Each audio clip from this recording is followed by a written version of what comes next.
Oh, I didn't see you there. I was just reading one of my favorite books by Dr. Albion Wright, an in-depth look to education.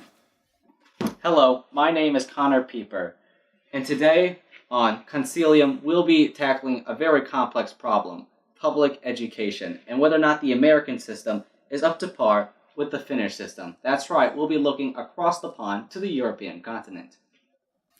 Now, Finland is widely believed to have the best public education system on the planet.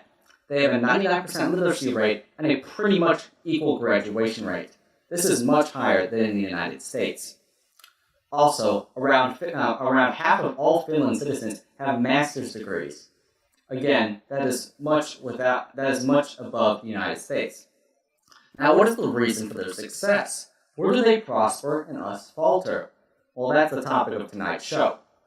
Now, the first major point I want to talk about is how Finland uses their school year. Now, Paul Schallberg, a Finnish educator and author of one of my favorite books, Finnish Lessons, What the World Can Learn from Educational Change in Finland, says that teachers in Finland teach around 600 hours a year, spending the rest of time in professional development. Now, you might remember professional development from our own schools. We don't spend nearly as much time as they do. U.S. teachers spend 1,100 hours in the classroom each year, which provides little time for feedback. In addition, only 1 in 10 people in Finland who want to become teachers actually succeed. So clearly the standards are very high, and a large emphasis is actually placed on teaching these teachers so they can be the best they can be. Now, is this a secret to their success? No, maybe. But let's dive a little deeper. So, Finland students spend most of their time learning on extracurricular activities outside of schools. In fact, Finnish schools rely heavily on these extracurriculars, more than us. And they include more activities than we do too. And this is all to help Finnish kids succeed. The importance of extracurriculars, even in early life, is only now becoming apparent. To point this out, a study in the Journal of Educational Research had this to say about it. On the whole, evidence presented in this paper underscores the significance of extracurricular activity participation as one of the most influential developmental contexts in which children and youth spend their time. Now, these activities are very broad, but they don't include one thing: sports.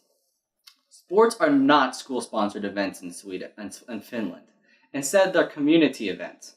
And finally, Finnish kids only have a mandatory education of up to 9th grade, while we have mandatory education up to 11th grade. And all further high school education is optional and requires an application to get in. This is similar to models of other highly successful countries. One of the examples I can think of off the top of my head is Japan, who operates under the same school system. Despite being optional, both countries have over 90% of students apply to these high schools. Wake up, America. The Europeans are beating us for once. This should never have been allowed to happen. We must awaken the sleeping giant. Just like we did in World War II, we must awaken it again now for a domestic issue and regain the top spot.